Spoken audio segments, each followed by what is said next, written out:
खिर्दमंदों से क्या पूछूं कि मेरी इब्तिदा क्या है, कि मैं इस फिक्र में रहता हूं कि मेरी इंतहा क्या है। हेलो, अस्सलाम वालेकुम and welcome back to ASM classes. This is me Adil Sayab. और जैसा कि आप सभी को पता है, मैंने यहाँ पे economic lecture series for FAA exam start की थी, जिसका बहुत ही अच्छा रेस्पॉन्स रहा है। और जैसा कि मैंने अपनी वीडियोज़ में बताया था, जो मेरी नेक्स्ट सीरीज़ होगी that will be about the MCQs of और इकोनॉमिक्स। जैसा मैंने आपको सिलेबस पढ़ाया था, एक एक करके पहले माइक्रो इकोनॉमिक्स पढ़ाया था, फिर मैक्रो पढ़ाया था, in the same pattern I will start the MCQ series. अब यहाँ पे एक छोटी सी अनाउंसमेंट ये है कि जिन बच्चों ने मेरा कोर्स परचेज किया है, या जिन बच्चों ने कोर्स परचेज भी नहीं किया, जो सिर्फ यूट्यूब पे देख रहे हैं और नोट्स बना रहे हैं, जो मेरी लेक्चर सीरीज़ है ये वीकली 2 बार आया करेगी। एक तो सैटरडे, एक तो संडे, दूसरा थर्सडे। अब मैं 2 बार ही क्यों इसको ला रहा हूँ, क्योंकि MCQs बनाने में बहुत ही ज़्यादा टाइम लग रहा है, मेहनत लग रही है, मुझे प्रीवियस ईयर पेपर सारे कंसल्ट करने पड़ते हैं, उसके बाद एक एक क्वेश्चन देखना पड़ता है कि कौन सा क्वेश्चन आपके लिए सूटेबल होगा, जो कल को आपके एग्ज़ाम में मदद करेगा। ठीक है ना। Then in the mean time, जब हमारी सीरीज चल रही थी तो बहुत सारे बच्चों के कॉल्स आ रही थी और टेक्स्ट आ रही थी, बोल रहे थे कि सर अभी जो SSB का लेवल है ये बहुत ही बढ़ गया है, क्वेश्चन कंसेप्चुअल बेस आ रहे हैं, स्टेटमेंट बेस आ रहे हैं। बच्चा, मैं आप सभी से एक बात कहना चाहता हूं कि जस्ट वेट फॉर 2-3 लेक्चर्स। आप देखोगे कि मैंने जो हमारी MCQ सीरीज है उसकी कैसी लेवल रखी है, और JK SSB यहाँ पे एग्जाम्स में क्वेश्चंस कैसे पूछते हैं। वन मोर पॉइंट, जो मेरी लेक्चर सीरीज 2 बार रहने वाली है, दैट इज जो अभी थर्सडे है, मैं आपके लिए ला रहा हूँ एक इंट्रोडक्शन फॉर इकोनॉमिक्स।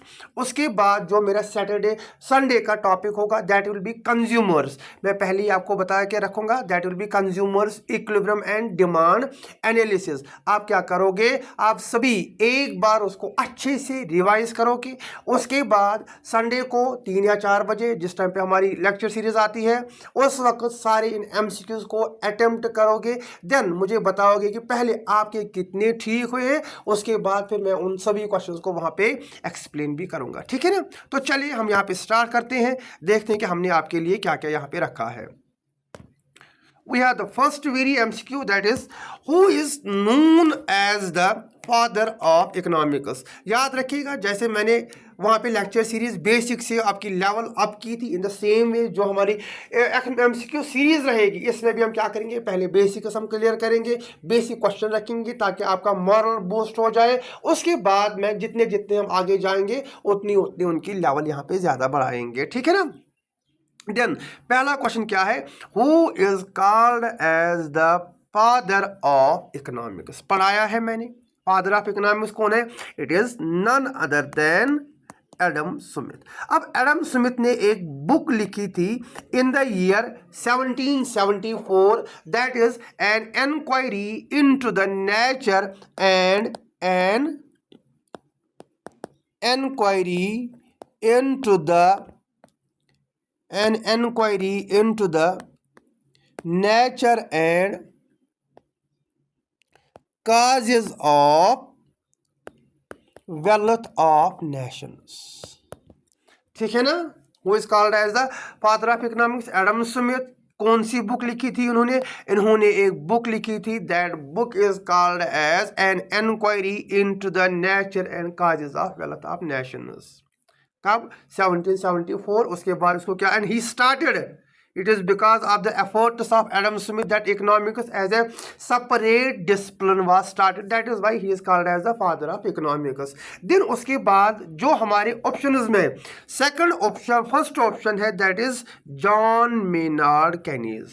अब जॉन मेनार्ड केनीज ये कौन से इकोनॉमिस्ट है, अगर आपने ग्रेट डिप्रेशन के बारे में पढ़ा होगा, जो अभी तक वर्ल्ड का सबसे वर्स्ट डिप्रेशन हुआ है, दैट वाज अकर्ड इन 1928-29, जिसमें हर किसी कंट्री की इकोनॉमी पूरी तरह से कोलैप्स हो जाती है, उस वक्त केनी साहब आ जाते हैं और ये बताते हैं कि how government can play an important role in boosting the different sectors of economy in helping the economies to back on track.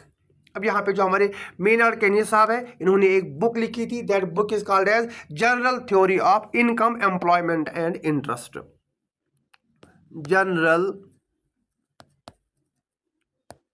Theory of income, employment and interest, ये भी आप याद रखेंगे, ठीक है ना। Second we have Alfred Marshall, ये तो मैंने आपको पढ़ाया है। एल्फ्रेड मार्शल और जो लियोनेल रॉबिन्स है, ये दोनों मैंने आपको पढ़ाए। एल्फ्रेड मार्शल ने कौन सी बुक लिखी थी? इन्होंने बुक लिखी थी principles of economics. Then Lionel Robbins ने कौन सी बुक लिखी थी? ये मुझे आप कमेंट में बताओगे अगर आपने मेरे लेक्चर्स देखे होंगे। अगर नहीं देखा है, आप पहली बार मेरी MCQ सीरीज देख रहे हो, जाके एक बार वो लेक्चर चेक करो, पढ़ो, उसमें आपके लिए बहुत ही ज़्यादा इन्फॉर्मेटिव नॉलेज है जो आपके एग्जाम में आपकी मदद करेंगी। अब आपको कमेंट में क्या बताना है? एल्फ्रेड मार्शल, एडम स्मिथ और लियोनेल रॉबिन्स ने कौन कौन सी डेफिनेशन यहाँ पे दी है। देन वन मोर ये क्वेश्चन यहाँ पे कि बहुत सारे बच्चे पूछते हैं कि sir who is the father of modern economics. अगर फादर ऑफ मॉडर्न इकोनॉमिक्स आया, वो भी क्या ये एडम स्मिथ ही है। अगर फादर ऑफ क्लासिकल इकोनॉमिक्स आया, वो भी एडम स्मिथ ही है। ये बात आप याद रखोगे। Father of economics Adam Smith, father of classical economics Adam Smith, father of this classical economics के बाद father of modern economics, he is also the Adam Smith.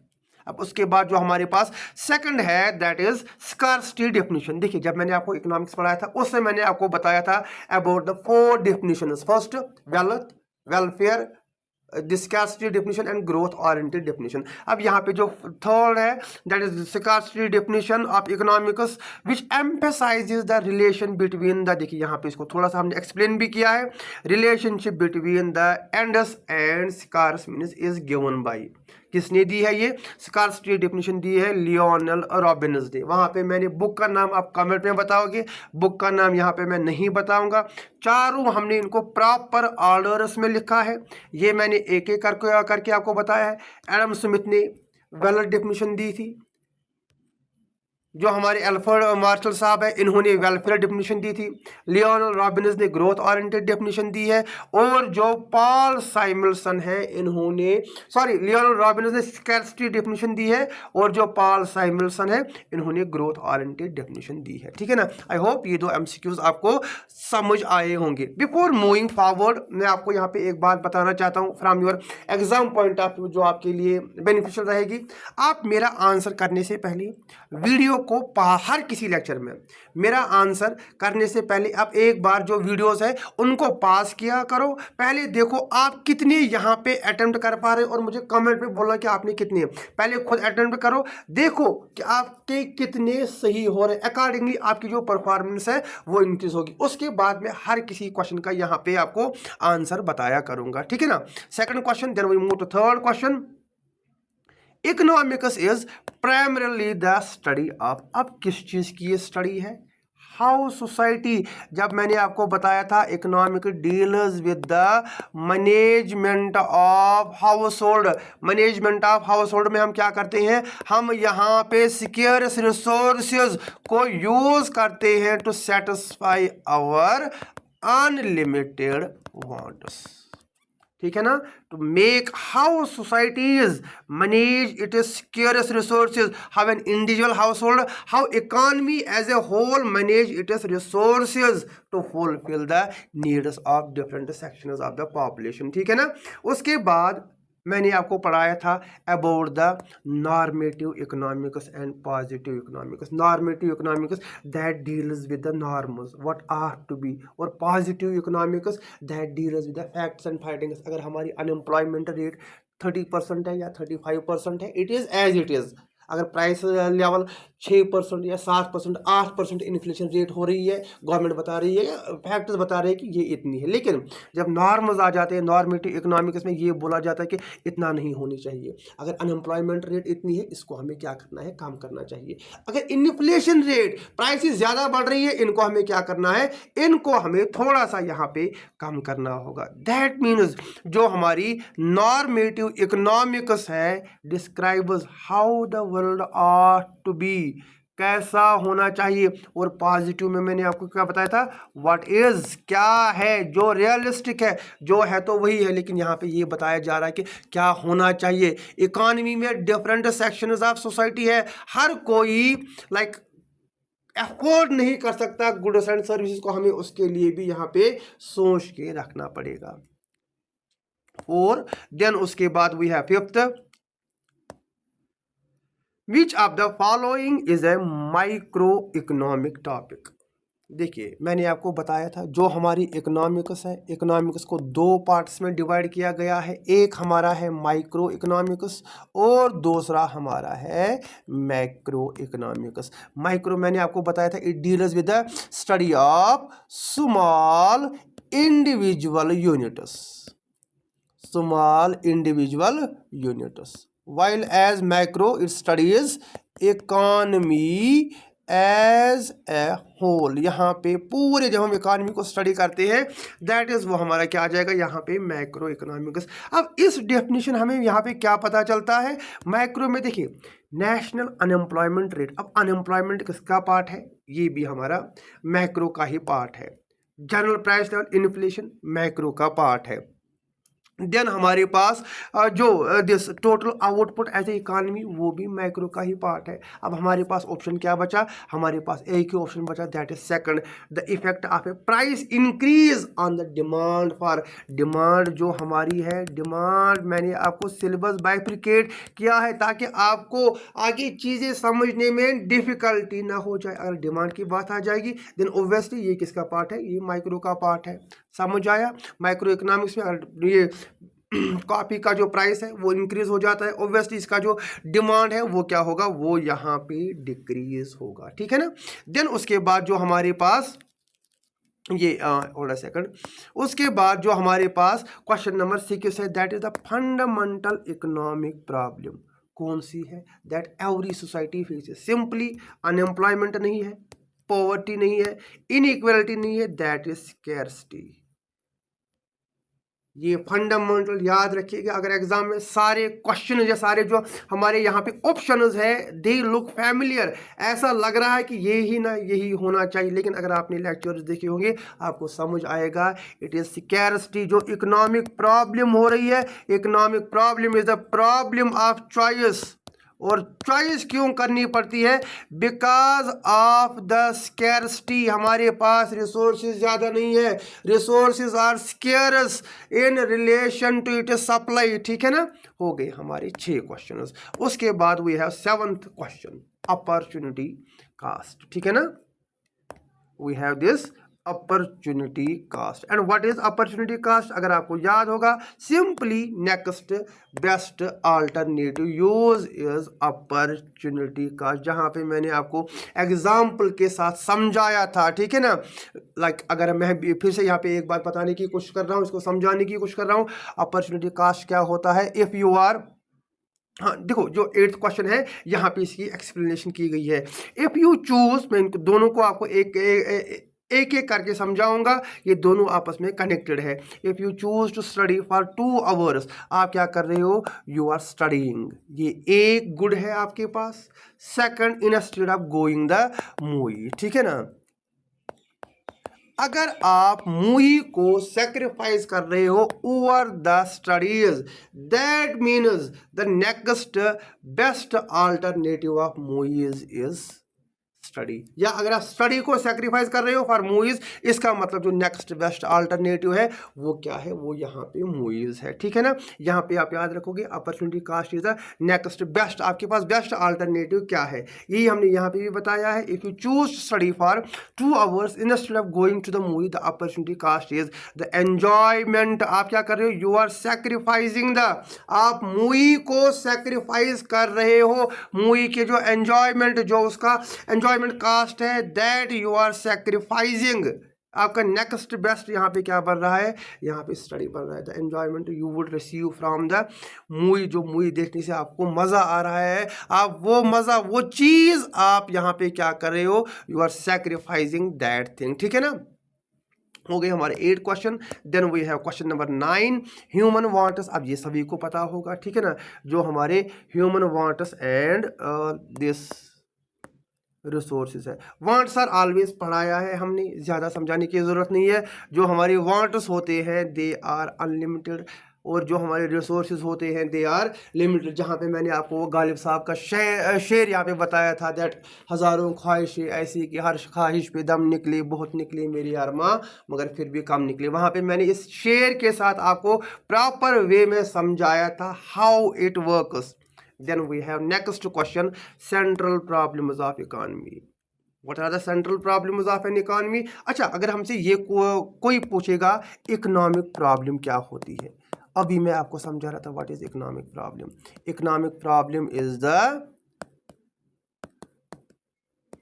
Problem of choice. ठीक है ना, क्या होती है economic problem, problem of choice. अब choose क्यों करना पड़ता है, मेनली बिकॉज ऑफ स्कैर्सिटी, हमारे पास रिसोर्सेज ज़्यादा नहीं है, एंड जो हमारी जो रिसोर्सेज है दे आर वेरी स्कैर्स, और जो हमारी वांट्स है दे आर अनलिमिटेड वांट्स। ठीक है ना, हमें क्या करना पड़ता है, लेट अस सपोज आपके पास 100 रुपये या 1000 रुपये, या आपके पास 1 लाख या इवन 1 करोड़ भी अगर होगा, लेकिन उसके बरक्स जो हमारी नीड्स होती है वो बहुत ही ज़्यादा होती है ना।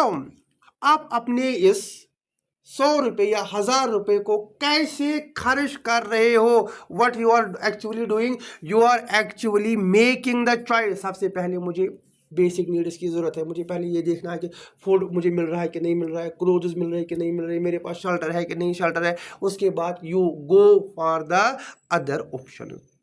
अब सेंट्रल प्रॉब्लम्स में हमारे पास क्या आ जाएंगी, 3 सेंट्रल प्रॉब्लम्स, अगर आपको याद होगा 3 सेंट्रल प्रॉब्लम्स मैंने आपको बताई थी, that is what to produce, how to produce and for whom to produce. मैं इनको यहाँ पे एक्सप्लेन नहीं करूँगा, आप जाके क्या कर सकते हैं, वीडियो देख लीजिए। अगर आपने ऑलरेडी इकोनॉमिक्स पढ़ी है, आप जस्ट यहाँ पे MCQ सीरीज़ के लिए आए हो, तो ये आपके लिए बहुत ही ज़्यादा बेनिफिशियल होगा and you will easily understand all these questions. Then उसके बाद हमारे पास आएगा, ये मैंने आपको बताया, हाँ, मार्केट इकोनॉमी। देखिए, in a market economy resources are allocated through 2-3 types of, मैंने आपको इकोनॉमीज पढ़ाई है, 3 डिफरेंट टाइप्स ऑफ इकोनॉमीज। एक हमारी मार्केट इकोनॉमी, दूसरी हमारी कमांड इकोनॉमी, एंड थर्ड हमारी mixed economy. Market economy, private economy आप याद रखोगे।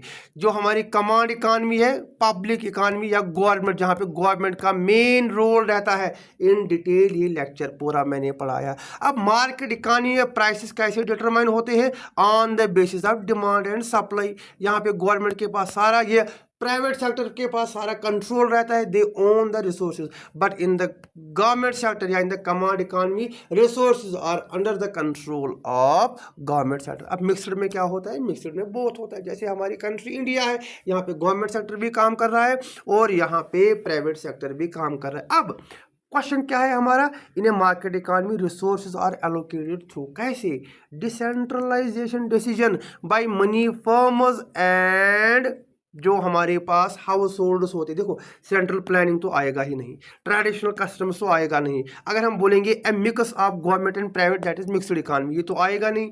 देन हमारे पास ऑप्शन क्या बचता है, डिसेंट्रल, हमने पावर्स को डिसेंट्रलाइज किया है। अब मनी फर्म्स, जहाँ पे फर्म्स, प्राइवेट सेक्टर्स यहाँ पे टेक पार्ट कर रहे हैं एंड दे आर डिसाइडिंग हमें यहाँ पे रिसोर्सेज को कैसे एलोकेट करना है। Question number 11। Then question number 12, command economy is characterised by. अब जरा कमांड इकोनॉमी को हम कैसे कैरेक्टराइज करते हैं जहाँ पे क्या होती है, गवर्नमेंट की इंटरवेंशन ज़्यादा होती है कमांड इकानमी में, governments control over production and prices. देखो प्राइवेट तो कमांड में आएगा नहीं, ये ऑप्शन खत्म। High level of consumer sovereignty तो होती नहीं है।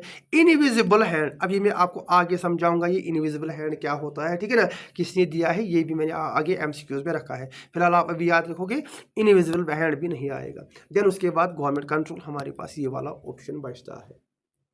12 क्वेश्चन। देन उसके बाद वी हैव 13, हाँ हेयर दो इंपॉर्टेंट एमसीक्यूज है। First is the most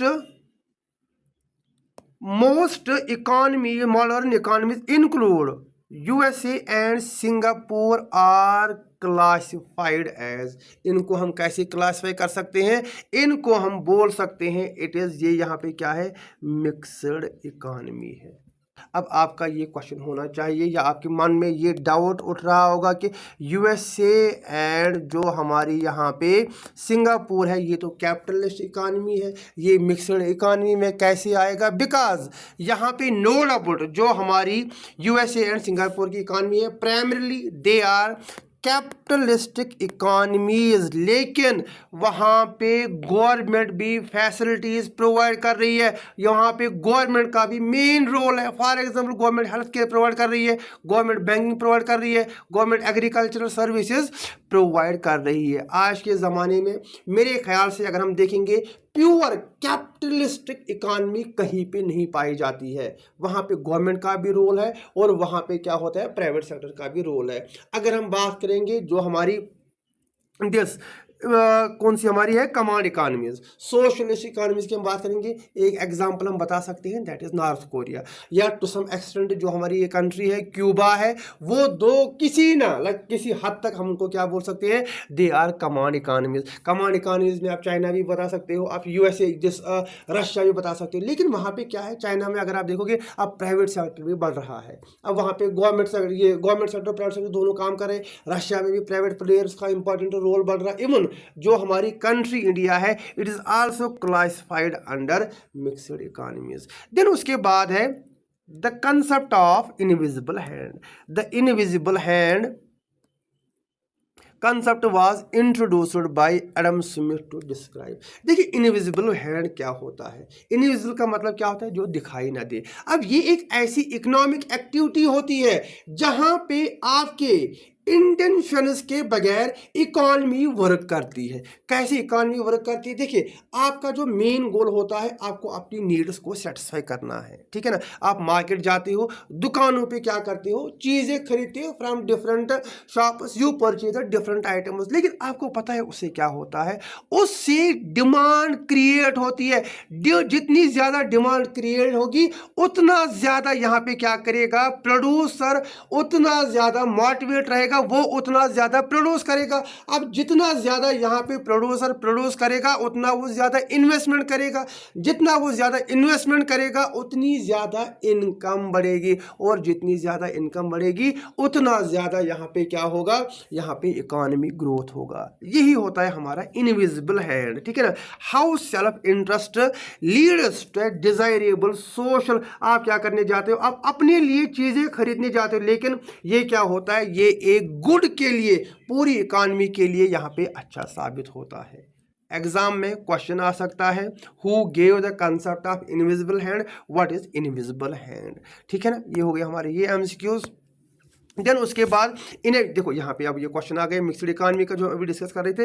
in a mixed economy what to produce, हमें क्या प्रोड्यूस करना है, डिसीजन इज मेड बाय। अब कौन, अगर आपको यहाँ पे याद होगा, पहले मैं आपको ये दिखाता हूँ, एक मिनट ठहरिए। देखिए ये जो मैंने यहाँ पे लास्ट क्वेश्चन रखा है that is this, what is the meaning of mixed economy. FA में ये में ये क्वेश्चन पूछा गया था। मैंने आपको ऑलरेडी पहले ही बताया कि मैं यहाँ पे प्रीवियस ईयर क्वेश्चन जितने भी आए हैं उन सभी को इंक्लूड किया करूँगा। अब क्वेश्चन क्या आया था, what is the meaning of mixed economy का मतलब क्या होता है। जहां पे क्या होता है, ये ऑप्शन ए है, this is option B, both public and private sector जहाँ पे इन्वॉल्व होगा। ट्रेडिशनल एंड मॉडर्न तो है नहीं। सब्सिस्टेंस फार्मिंग के टाइप से involvement of both foreign and domestic investors ये नहीं है। जहाँ पे आप ऑप्शन क्या था, ऑप्शन उसका बी था, वहाँ पे भी जहाँ पे दोनों सेक्टर्स, पब्लिक सेक्टर भी इन्वॉल्व हो और प्राइवेट सेक्टर भी इन्वॉल्व हो। ठीक है ना। तो हम अपने क्वेश्चन की तरफ वापस चलते हैं। कौन सा क्वेश्चन था हमारा? 13, 14, ये 15। क्वेश्चन क्या था?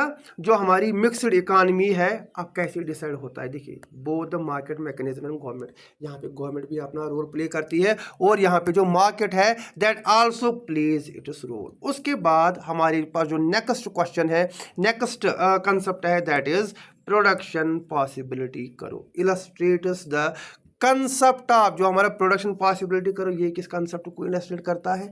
ये स्कैर्सिटी कंसेप्ट को इलस्ट्रेट करता है। And what is production possibility curve? The combination that shows how the two different goods are produced in a economy with the help of given resources and technology, their opportunity cost and scarcity plays an important role. Inflation तो आएगा नहीं, consumer surplus आएगा नहीं, market equilibrium आएगा नहीं, तो हमारे पास क्या बचता है? हमारे पास यहाँ पे स्कैर्सिटी एंड अपॉर्चुनिटी कॉस्ट होता है।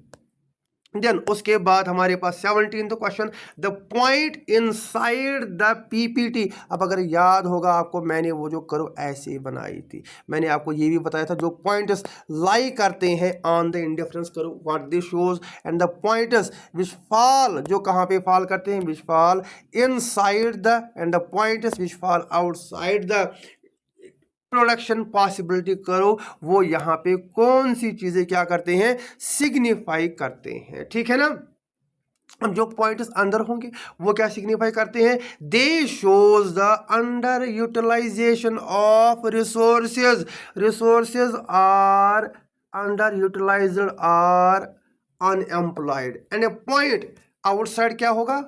जो हम अनअटेनेबल, जो आप अचीव, अगर आपके पास रिसोर्सेज टोटल इतने ही है, आप इन जो बाहर जो आपके पॉइंट है वो उन चीज़ों को आप क्या कर सकते हैं? उन चीज़ों को आप अटेन ही नहीं कर पाओगे। An attainable combination of, an attainable combination with current resources. ठीक है ना। ये हो गया हमारे क्वेश्चन नंबर 17, 18। उसके बाद we have question number 19। Usually जो हमारी production possibility curve, the production possibility curve usually bowed out. अब ये क्या है? Concave to the origin. Why it is, क्योंकि ऐसे अगर हम बनाएंगे तो ये कनकेव ही होती है। Why it is concave to the origin because of increasing opportunity cost. वहां पे क्या होता है? एक गुड को आप क्या कर रहे हो? सेक्रीफाइस कर रहे हो to gain the another good. ठीक है ना। बताया है मैंने वहां पे, लिखाया है मैंने वहां पे। देन उसके बाद economic growth can shown on production possibility diagram by. अब इकोनॉमिक ग्रोथ को आप कैसे दिखा सकते हो? The shift in the entire demand curve outward, जब ये आगे की तरफ बढ़ेगी, आउटवर्ड्स ऐसे। अब ऐसे क्यों?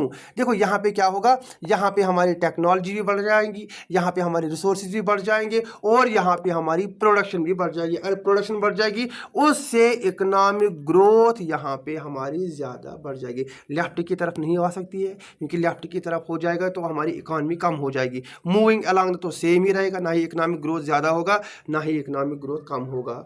ठीक है ना। ये हमारा है how economic growth. Important questions है। आप एक बार अगर कोई समझ में नहीं आया, दोबारा इसको वहां पे क्या करो? रिपीट करो, देखो। फिर भी अगर आपको कहीं पे कोई डाउट हो रहा है, please ask in the comments, I will clear all your doubts. And one more point, अगर आपको सेशन अच्छा लग रहा है please like it, do share it with your friends. और अगर आपने अभी तक मेरा कोर्स परचेज नहीं किया है, आप मेरा कोर्स परचेज करो, मेरी चैनल को सब्सक्राइब करके रखो और नोटिफिकेशन को ऑन करके रखो। ठीक है ना। तो चलिए अब हम नेक्स्ट क्वेश्चन की तरफ मूव करते हैं। We have question number 21। ये यहाँ मैंने कहाँ से लेकर निकाला है? ये जो people face trade offers, principles of economics की यहाँ पे बात आ जाती है। मैंने ऑलरेडी आपको, एंड व्हाई जो people they face trade offers to get one thing, हमें यहाँ पे क्या करना है? Usually we have to give up another thing. जैसे सब पीपल आर ग्रीडी, ये तो उसमें नहीं आएगा। ट्रेड कैन मेक, ये अलग प्रिंसिपल है हमारा। Price rises when the government prints too much money, ये ठीक है, लेकिन जो मोस्ट एक्यूरेट है यहाँ पे that is to get one thing we usually have to give up another thing, that is why people face trade off. आपको जब आप क्या करते हो, एक्सचेंज करते हो गुड्स एंड सर्विसेज को, आपको क्या करना है, लेट अस सपोज आपने पैसे सैक्रिफाइस किए and in return you are getting the goods and services. Then जो हमने नेक्स्ट क्वेश्चन है दैट इज जो रैशनल पीपल है, दे थे rational people make decisions at margins by comparing. अब यहाँ पे ये कौन सी चीजें कंपेयर कर रहे हैं, they are comparing their marginal cost with marginal benefits, ठीक है ना। एवरेज कास्ट नहीं आएगा यहाँ पे, आप याद रखोगे मार्जिन है, मार्जिनल टोटल कास्ट ये भी नहीं है, हिस्टोरिकल कास्ट मार्जिनल। अब एडिशनल कास्ट, अब मार्जिनल ही क्यों, यहाँ पे ये बताया कि with the additional cost how much additional benefit you are actually gaining. 22nd, then we have question number 23rd, which principle states that trade can make, which principle states that trade can make everyone better off। अगर आपने वो पढ़ा होगा, ये हमारा ये वाला option है that is principle of comparative studies, option B इसका आंसर रहेगा। प्रिंसिपल ऑफ स्कैर्सिटी नहीं है, ये चॉइस के बारे में बताता है। प्रिंसिपल ऑफ सब्स्टिट्यूशन ये भी नहीं है। Law of diminishing marginal return ये अलग ही कंसेप्ट है, ये हम आगे लेक्चर्स में डिस्कस करेंगे, या जो मेरी सीरीज थी उसमें मैंने ये डिस्कस करके रखा है। Then we have principle of comparative studies. उसके बाद अब मार्केट फेलियर कब आकर होता है, ठीक है ना। The next question is when does market failure occurs, when, ये कब होता है, जरा आप थोड़ा सा सोच के बताओ ये कब होगा। जब हमारे क्या होगा, जब जो हम आपकी रिसोर्स एलोकेशन है वो एफिशिएंट वे में नहीं हो जाएगी। गवर्नमेंट गोज बैंकरप्ट, गवर्नमेंट का अगर रोल नहीं प्ले होगा, प्राइवेट सेक्टर यहाँ पे रोल अपना काम करेगी तो फिर भी चलेगा।